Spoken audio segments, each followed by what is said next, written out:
조금 전에 말씀드린 것처럼 6월 달이 프라이드 먼스라고 해서 뭐 미국 전역에서 이 날을 축하하고 셀러브레이트를 하고 있고, 또 많은 직장에서, 저는 뭐 직장을 다니지 않으니까 모르겠지만 직장에서는 뭐 그 무지개 핀 같은 거를 꽂고 뭐 나오게 하고, 티셔츠를 입고 나오게 해서 뭐 같이 기념 촬영을 하고, 약간은 좀 강요되는 그런 것들도 많다는 얘기를 또 들었습니다. 그래서 그리스도인들이 이런 시대를 살 때 분별력이 있어야 하기 때문에 오늘은 저희가 그것에 대해서 조금 먼저 짚어보는 시간을 갖도록 하겠습니다. 제가 말씀을 준비하는데 계속해서 하나님이 이거에 대해서 교회에 가르쳐야 된다는 마음을 계속 주셨는데, 사실은 오늘이 그 퍼레이드 하는 날인지 제가 잊고 있었어요. 근데 오늘이 마침 12시에 또 퍼레이드를 한다고 하더라고요, 뉴욕시리에서. 그래서 하나님이 이 교회가 이 부분에 대해서 분명한 기준, 중심을 잡고 있어야 된다. 그래서 그것을 우리에게 주신 것 같습니다. 여러분들도 뭐 당연히 뉴스나 이런 데서 봤겠지만 CNN의 뉴스 앵커 가운데에서 앤더슨 쿠퍼라고 굉장히 멋있게 생기고 이렇게 되게 어쨌든 뭐 위험한 데 가서 막 리포터도 하고 막 이래서 굉장히 인기가 많았던 멋있는 이 남자분이 있는데, 이분이 이제 몇 년 전에 커밍아웃을 했잖아요. 그런데 그때 반응이, 물론 놀란 사람들은 좀 있었겠지만 네거티브한 반응은 거의 보지를 못한 것 같아요. 대부분 다 응원하고 환영하는 그런 반응이었습니다. 누구도 돌을 던지거나 공개적으로 비난하는 것을 본 적이 없습니다. 그뿐 아니라 최근 들어서 이제 그 앤더슨 쿠퍼가 자신의 이제 정자하고 또 자기가 선택한 여성의 그 난자를 이렇게 인공 수정을 해가지고 또 서로게이트 맘한테 이제 이식을 해서 아이를 낳았죠. 그래서 이번에 벌써 두 번째 아이를 낳았어요. 그러니까 첫째 아이는 이미 20 몇 개월이 됐고 둘 다 아들인데, 그 아들과 이제 뭐 허그하고 뭐 이렇게 아들을 돌보는 그 모습들을 이제 뉴스 같은 데서 계속 보여주면서 하는데, 다 굉장히 훈훈한 뉴스로 아름다운 모습으로 그렇게 계속해서 보여준다는 거죠. 그런데 불과 15년 전에는 그 똑같이 유명한 한 앵커가 자신이 이제 그 동성애자라는 것을 밝혔을 때, 그때는 발칵 뒤집혀져서 완전히 한동안 그 사람이 이제 자신의 커리어에도 문제가 생기고 했었거든요. 불과 15년 전에. 그러니까 15년 만에 얼마나 세상이 많이 변했는지를 보여주는 것이죠. 얼마 전에 이제 저희 아이들은 이제 뉴저지에서 학교를 다니는데, 그 초등학교에서도 이 동성애에 관련된 특별한 교육을 이제 학교에서 이제 실시할 거라는 것 때문에 이제 부모들에게 설명회를 하는 시간이 있었어요. 교육청에서 나온 강사가 이제 교육을 하는데, 그분은 딱 이러더라고요. 그 LGBTQ에 대한 이 차별은 인종차별하고 똑같은 것이다. 이렇게 아예 딱 단정을 지어놓고 교육을 하는 거예요. 그러면서 LGBTQ 아이들을 보호하기 위해서는 뭐 책이나 교과서나 뭐 영상이나 이런 걸로 계속해서 아이들에게 LGBTQ 부모를 가진 가정을 이렇게 익스포즈를 계속 해줘야 된다. 그래야지만 그 아이들이 보호받을 수 있다. 이렇게 주장을 했습니다.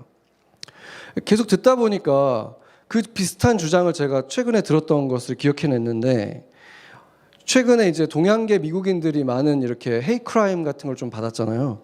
그때 이제 뭐 유명한 분들이 뭐 연예계에 있는 동양인들이 모여가지고 어떤 그 코얼리션을 만들어서 어떤 그런 운동을 했는데, 한국계 미국 배우인 데니얼 데 킴이라는 분이 이런 주장을 하더라고요.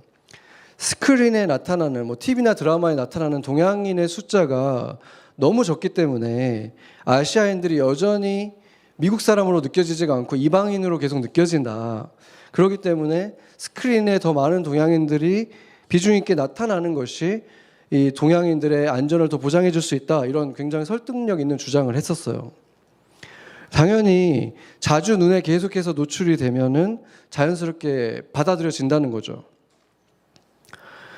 생각해보면은 대부분의 주인공과 영웅들이 백인들이었잖아요. 우리가 미국에 오기 전에 봤던 백인들은 대부분 TV 속의 그 주인공들이었기 때문에 우리가 그 이미지를 당연히 가지고 있을 수밖에 없는 거죠.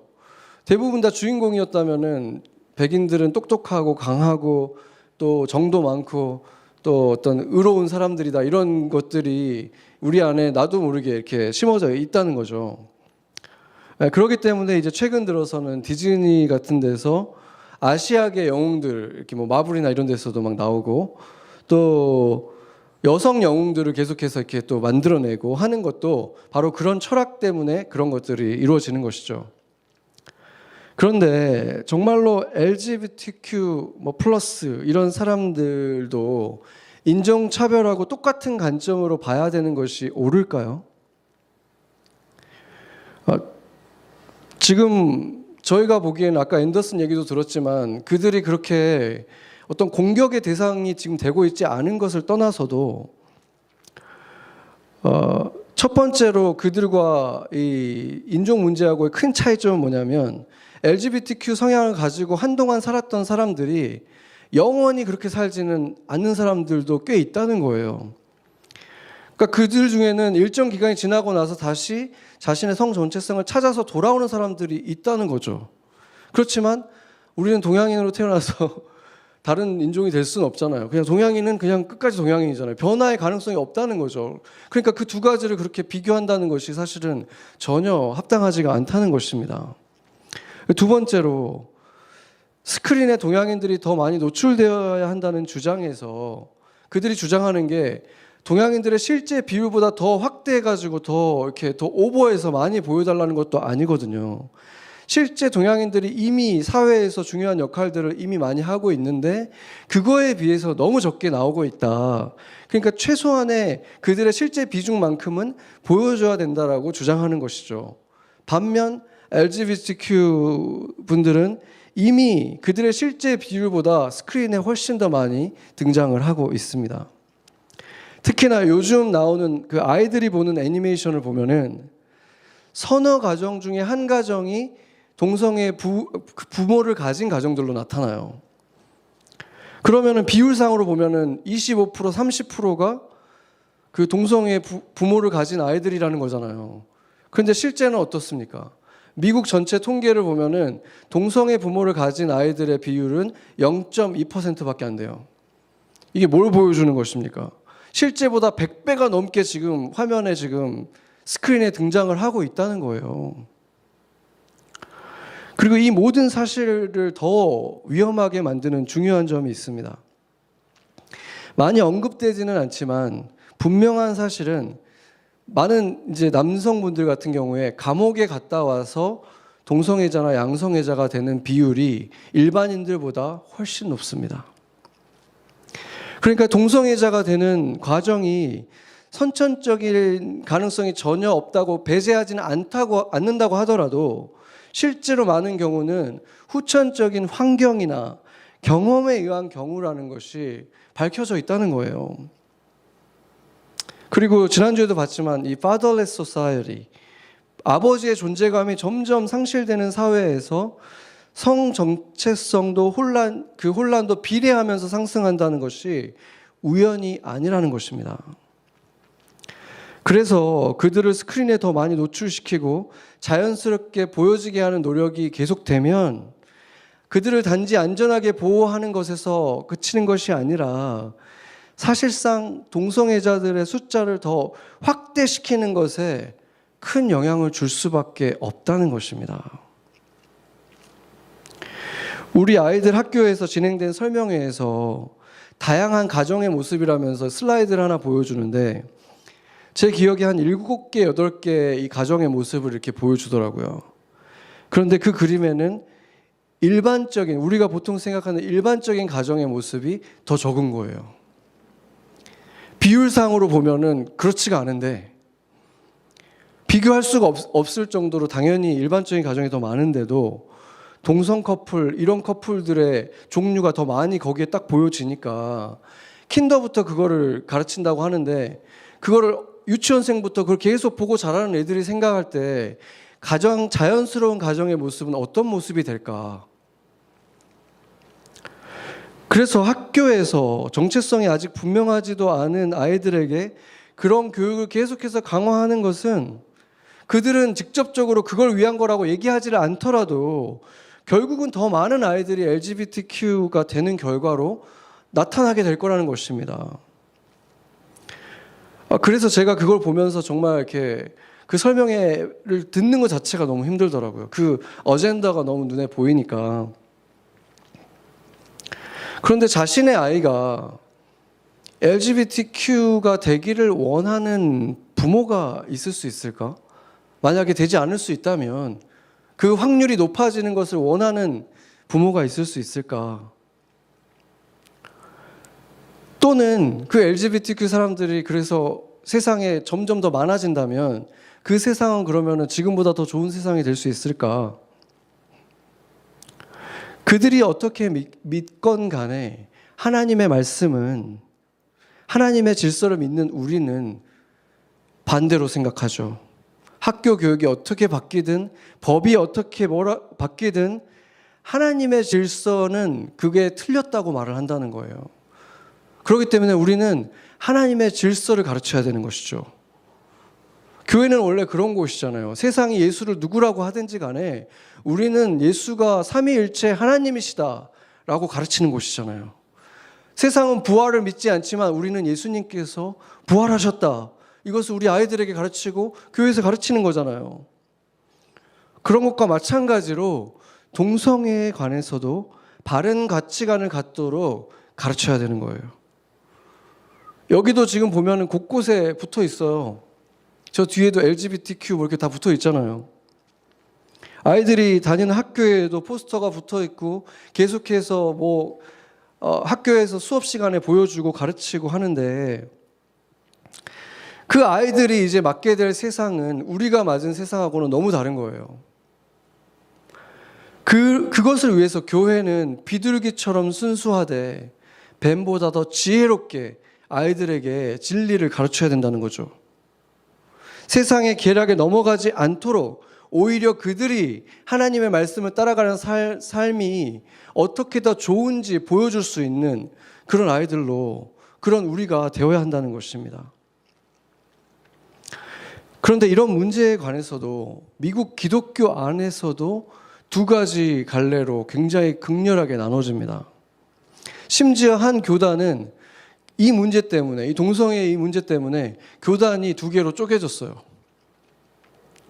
여러분도 이 뉴욕 거리를 걷다 보면은 교회 건물인데 거기에 그 카페에 붙여놓는 것 같은 그 무지개 깃발을 걸어놓는 교회들을 보신 적이 있을 거예요. 그 어떤 교회는 목사님이 무지개 넥타이를 메고 설교를 하신다 그러더라고요. 뭐 매주 그러진 않겠지만 이 6월달 같은 경우는 그렇게 할 수 있겠죠. 그러니까 LGBTQ 사람들을 서포트하는 의미로 그들을 웰컴한다는 제스처로 한다는 거예요. 교회 문이 그분들에게 열려 있어야 되냐고 묻는다면 당연한 것이죠. LGBTQ든 뭐든지 간에 성경에서 말하는 그것이 온당한 삶의 모습이 아니라고 말하는 사람들에게도 교회 문은 열려 있어야 돼요. 진리를 들을 수 있는 기회를 줘야 되는 거죠. 그렇지만 죄가 아니다라고 얘기할 수는 없는 거죠. 그리고 더군다나 나는 내 삶의 방식을 전혀 바꿀 생각이 없다고 하는데 그런 사람에게 세례를 준다거나 그런 사람이 성찬에 참여한다거나 이렇게 할 수는 없는 것입니다. 그런데 일부 주류 교단은 이미 오래전에 그 교회 장로뿐만이 아니라 목사까지도 동성애자가 될 수가 있습니다. 고통스럽지만 그것은 세대와 사람들을 더 의식하면서 하나님을 기만하는 행위가 되는 것입니다. 하나님은 그런 교회, 그런 목회자들에게 어떤 심판을 내리실지 두려울 뿐인 것입니다. 로마서 1장 26절, 27절 같이 보겠습니다. 여기 보면은 여자들도 남자들도 하나님께서 분명히 정해놓은 질서가 있는데 그것을 거꾸로 바꿔서 남자와 남자가 더불어서 부끄러운 일을 행함으로 그들이 이미 보응을 받았다. 이렇게 말하고 있습니다. 하나님의 말씀은 너무나 선명하게 말하고 있어요. 우리가 성경을 볼 때 문자 그대로 그냥 보는 게 아니라 하나님과 함께 성경을 보면은 어떤 것이 이 시대에 따라서 조금 다르게 해석할 수 있는 것인가, 어떤 것이 영원한 진리인가 분명하게 보여요. 그건 전혀 헷갈리지가 않아요. 성령을 가지고 보면. 그런데 어떻게 이걸 보고 이것도 그 시대에 대한 것이고 지금은 하나님이 이것도 다 괜찮다고 하신다, 이런 사람이 목사가 될 수 있다. 그것은 주님이 주인이신 교회일 수는 없는 것입니다. 그들이 그것을 교회라고 부르던, 그것을 예배라고 부르던 주님 눈에 그것은 교회일 수 없는 것입니다.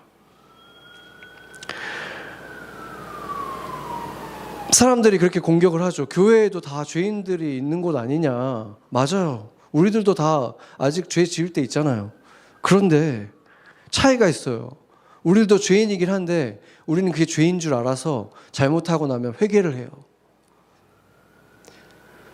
우리는 회개를 한 사람들이고 회개를 계속하는 사람들이에요. 그리고 뭔가 잘못을 하면 회개할 준비가 되어 있어요, 우리는. 그런데 조금 더 회개할 마음이 없고 돌이킬 마음도 없이 앉아 있는다면 얼마나 오래 앉아 있든지 간에 그 사람은 예배를 구경하는 사람일 수는 있어도 예배자일 수는 없는 것입니다. 그런데 또한 정반대의 극단에 선 교회들이 또 있습니다. 그 모든 문제를 정치적으로 해결하려고 하고, 그래서 정당과 한 몸이 돼가지고 법을 만들고 성경적인 가치관을 가진 것으로 규제를 만들고 법을 만들어가지고 그 법을 가지고 문제를 해결하려고 하는 그런 사람들이 있어요. 오늘 본문을 보면은 바리새인들이 헤롯 당이라고 하는 정치인들하고 연합하는 모습이 있어요. 그들하고 같이 의논한다고 해요. 원래 유대인들은 정치하고 이 종교가 특별히 이렇게 분리되어 있지는 않았어요. 그렇지만 바리새인들이 어떤 사람들입니까? 이 사람들은 율법을 철저하게 지키는 율법주의자들이고 이방인들하고는 말도 안 섞는 사람이잖아요. 그런데 이 헤롯 당은 이두메 사람들이고 이방인인데다가 하나님의 율법을 조금은 알았겠죠. 거기 그 사회에 사니까. 그렇지만 그것을 쉽게 무시하고 지키지 않는 그런 사람들이에요.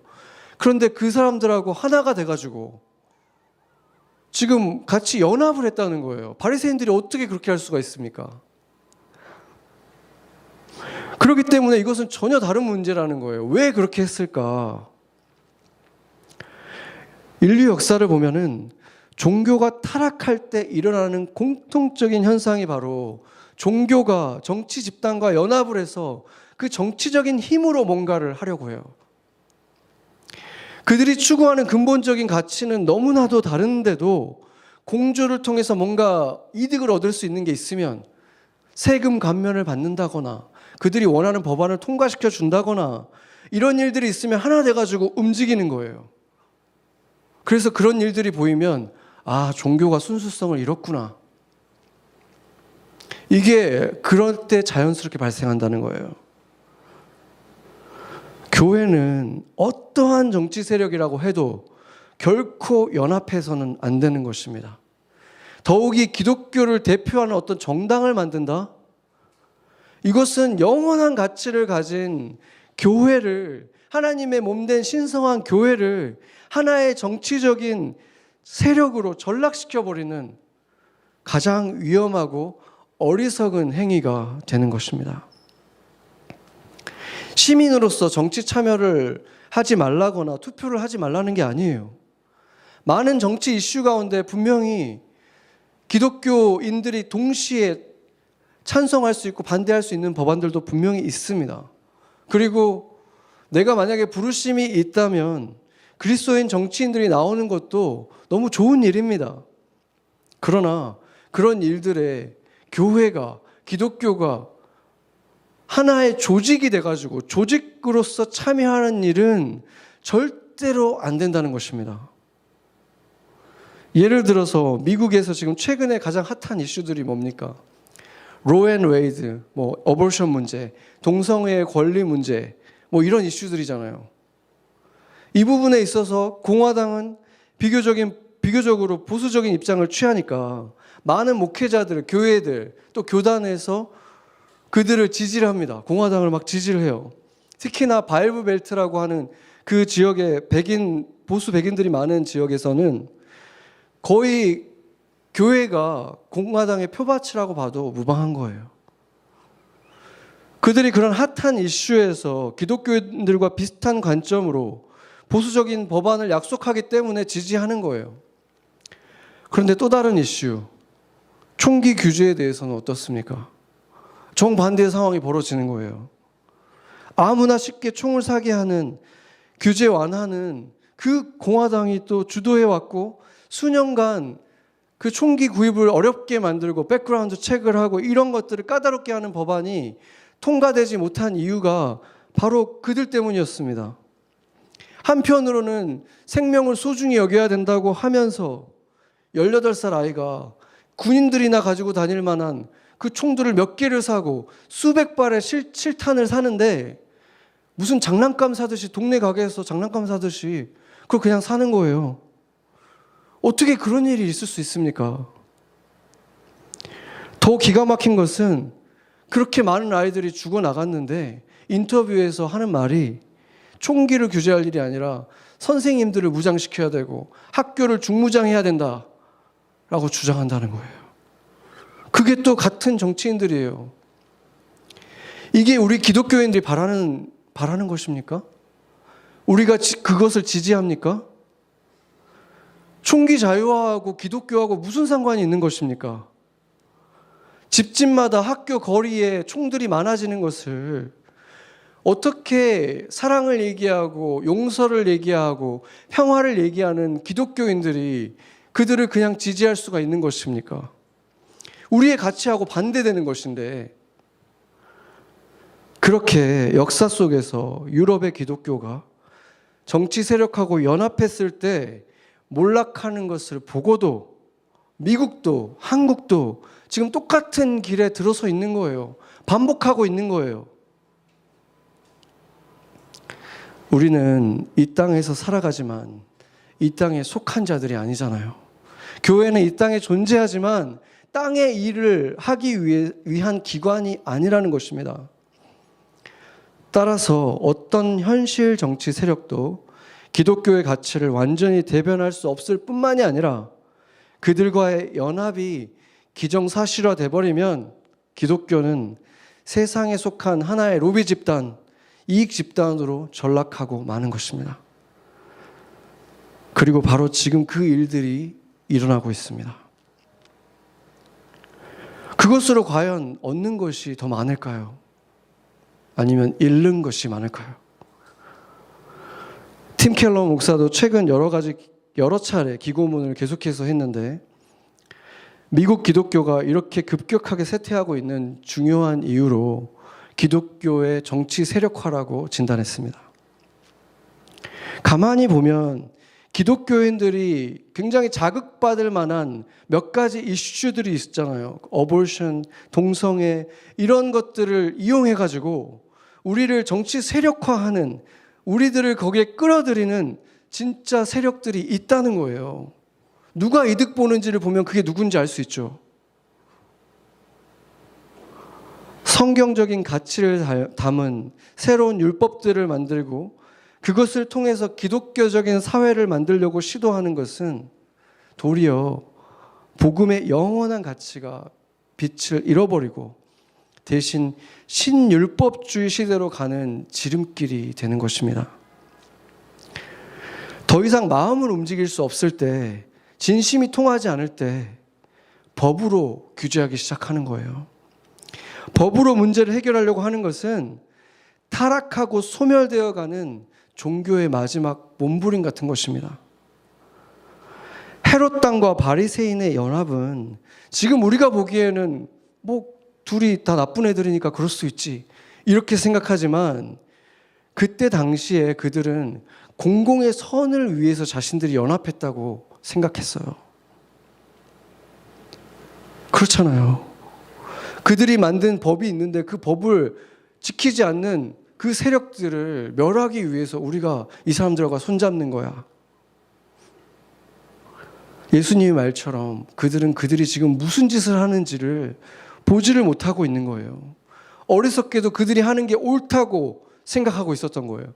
굳게 믿고 있었던 거예요. 지금 교회와 정치의 결합은 교회를 지키겠다는 목적을 가지고 있습니다. 분명히. 누가 몰락시키겠다고 지금 그렇게 하겠습니까? 그러나 안타깝게도 역사 속에서 그러한 연합은 언제나 그리로 이어졌다는 거예요. 1981년에 빌리 그레함 목사님이 이렇게 한 인터뷰에서 이렇게 말했습니다. 저도 미국에서 복음과 종교의 자유를 지키고 싶습니다. 자유주의자들이 60년대에 조직화된 것처럼 보수주의자들도 80년대에 조직화될 권리가 있습니다.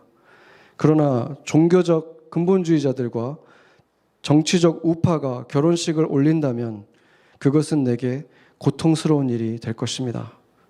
강경 우파는 사람들을 이용하는 것 외에 종교에 아무런 관심이 없기 때문입니다. 물론 빌리 그레함 같은 위치에 있었던 분이라면은 어떤 식으로든 기독교의 정치 세력화에 책임이 없다고 할 수는 없겠죠.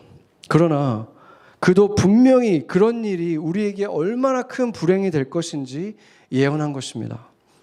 그리고 그보다 훨씬 앞서서 C.S. 루이스는 그의 풍자적인 역작인 스크루테이프의 편지에서 삼촌 악마가 조카 악마에게 교회가 정치 집단과 연계하도록 해야 된다고 강조를 합니다.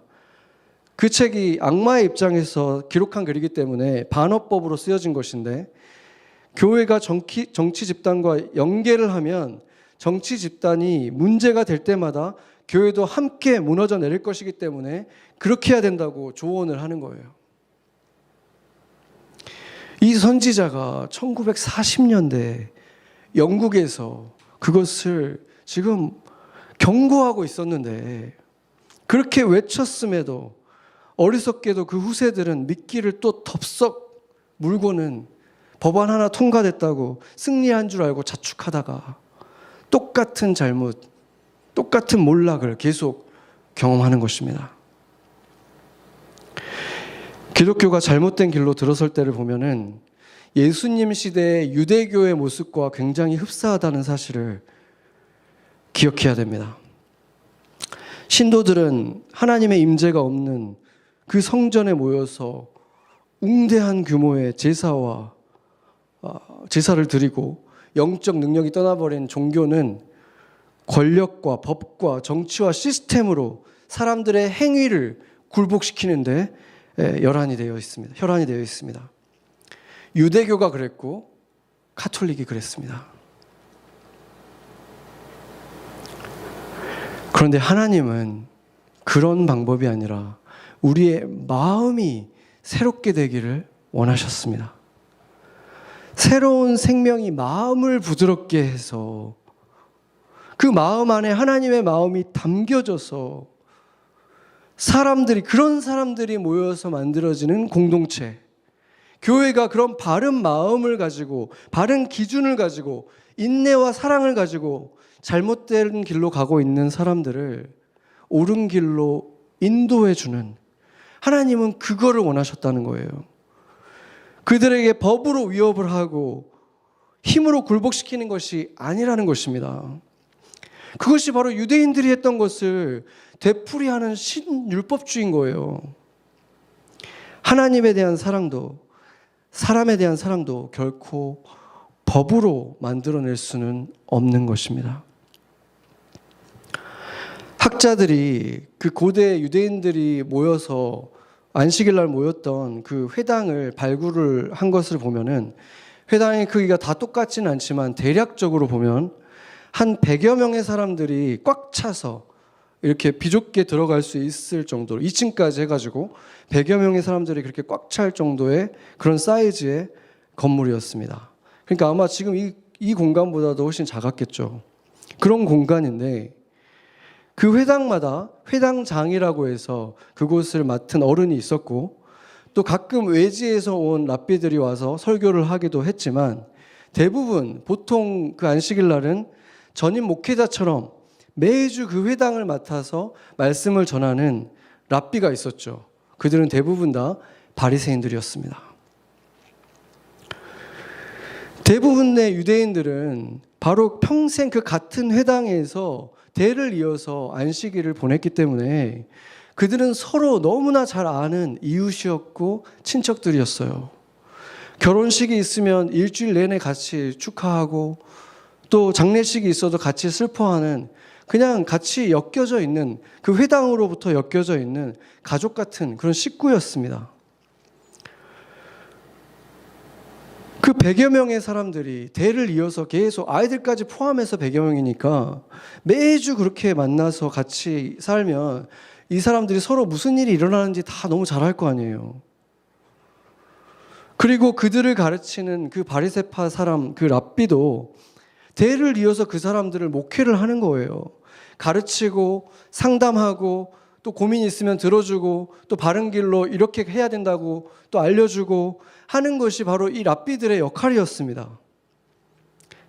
그러면은 예수님이 왜 이렇게 화가 나셨는지 우리가 이해가 되는 거예요. 지금 손이 말라 있는 이 사람은 하루 이틀 그런 게 아니잖아요. 그들의 이웃이고 항상 그 문제로 힘들어하면서 살아가는 그 한 형제인 거예요. 근데 그에게 고침을 받을 기회가 찾아왔는데 그러면 그들의 목회자인 랍비는 누구보다도 기뻐해야 되는데 그 사람을 위해서 얼마나 많이 손을 얹고 기도해 줬겠어요.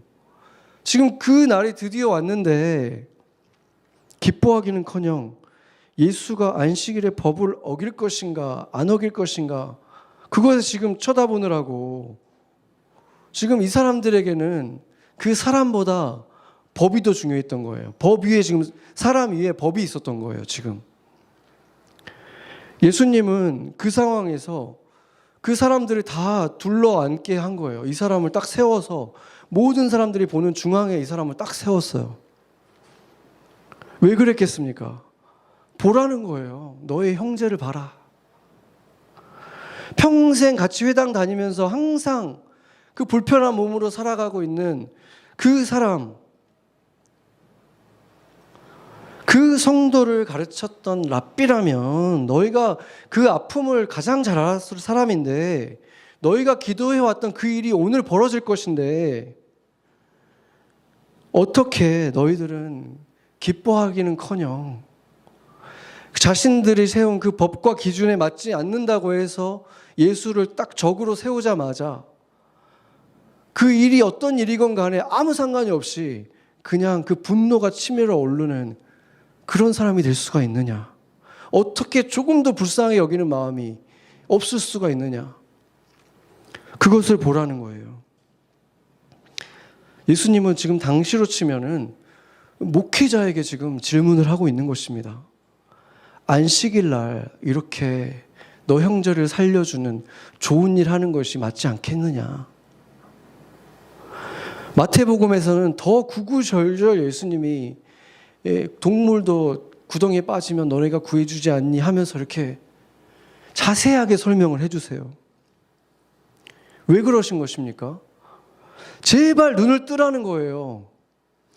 자신의 법을 어긴 예수님을 죄인으로 여기고 적대시하느라고 그 법이 너무 중요해가지고 지금 이 사람을 살리려고 하는 게 그동안 고통받고 있던 이 사람이 해방되는 지금 이 찰나에 와서 그 감정을 조금도 느끼지 못하는 그 사람들에게 안타까우신 거예요. 어떻게 너희가 그럴 수 있냐. 꾸짖으셨다가 논리적으로 설명을 해주시면서 깨우치라는 거예요.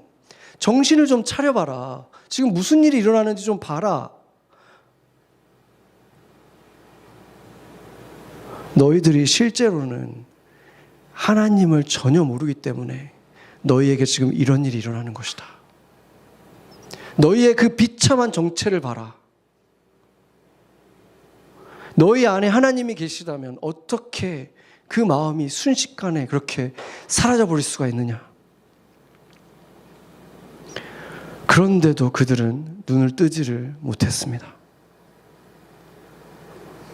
오늘 마가복음이 이렇게 증언을 합니다. 그들이 잠잠했다.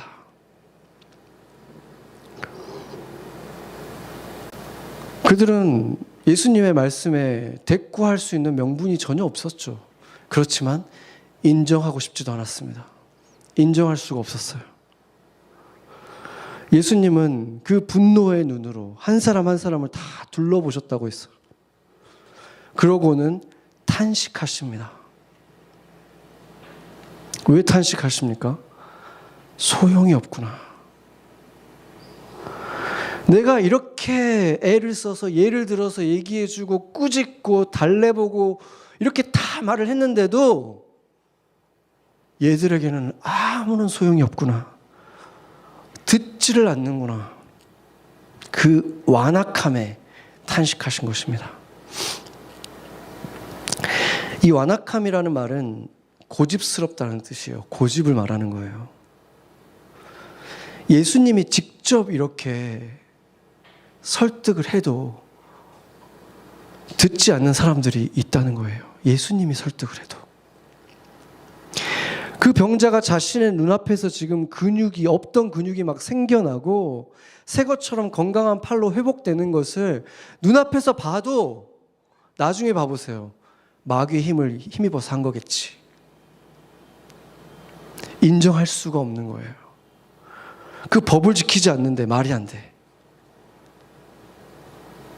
감격해서 지금 잔치를 벌려야 되는데 조금 더 기뻐하지 않고 오히려 이를 가는 거예요.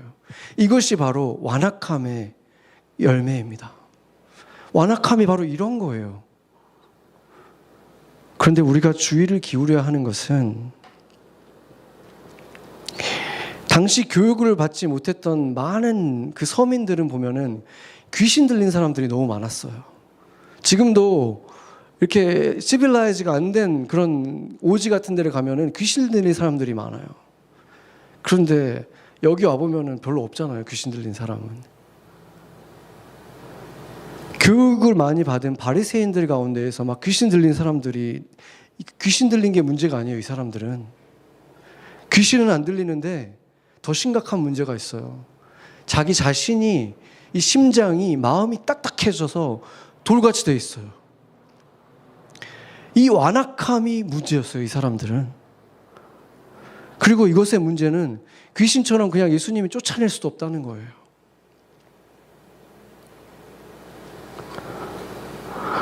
성경을 읽으면서도 내가 받아들이고 싶은 것만 받아들이고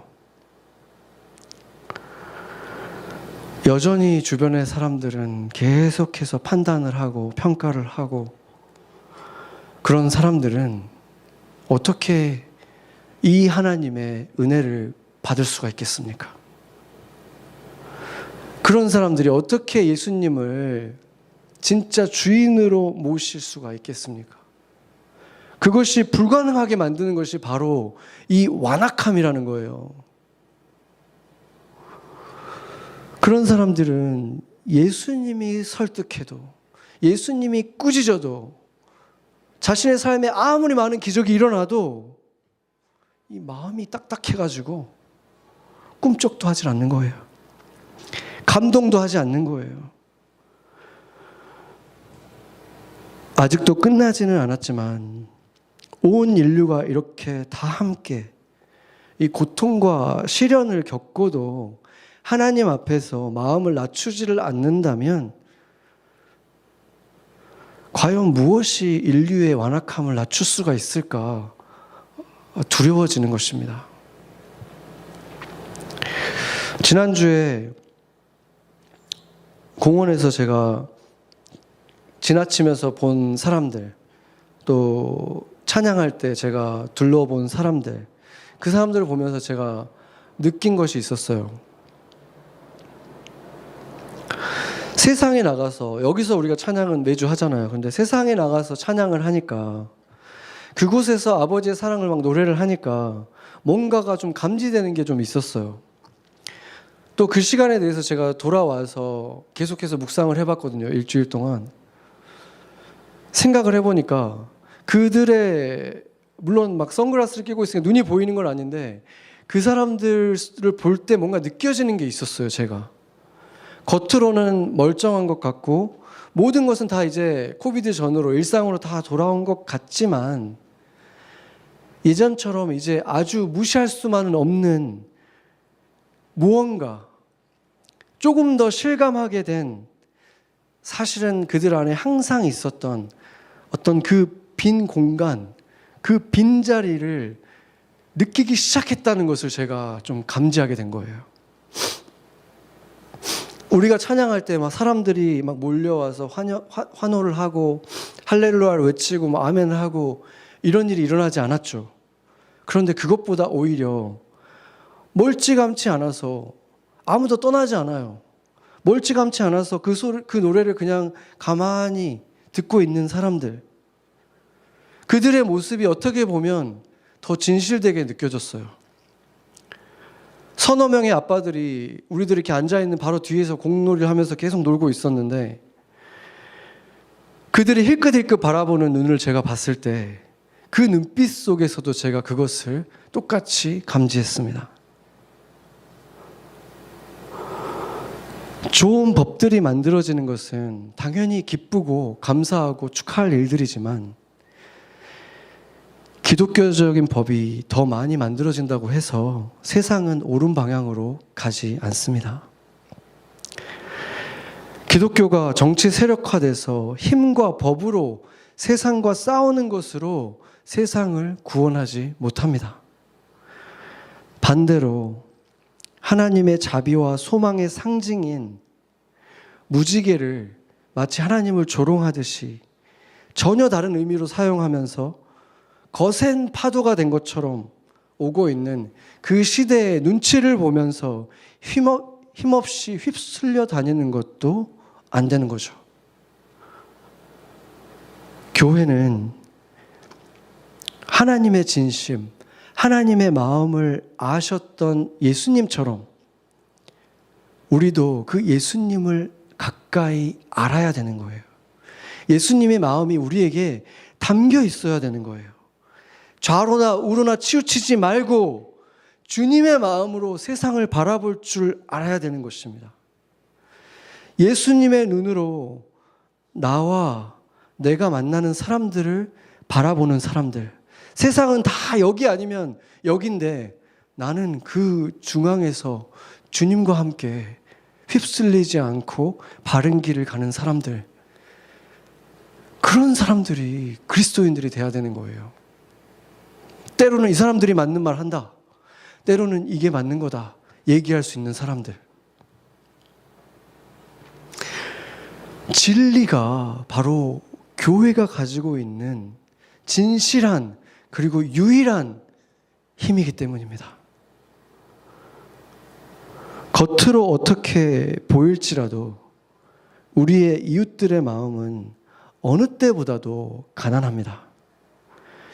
자신들의 안에 그 빈 공간을 인식하기 시작한 이 시대의 사람들에게 세상의 것들로 그것을 채울 수 없다는 그 진리에 눈을 뜨기 시작한 이 세대에게, 이 이웃들에게 필요한 것은 또 하나의 좋은 법이 아닙니다.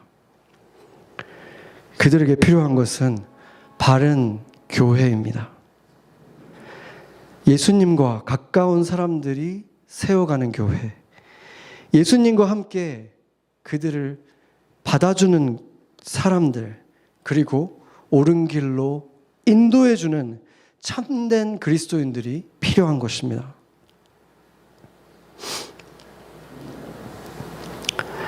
여러분들의 마음에는 예수님이 담겨 있습니까? 여러분은 예수님과 가깝습니까? 점점 더 예수님과 가까워져 가고 예수님과 친하다고 말할 수 있습니까? 여러분은 그 공간이 채워져 있습니까? 세상이 씨름하는 많은 문제들의 해답은 바로 거기에 있는 것입니다. 같이 기도하겠습니다.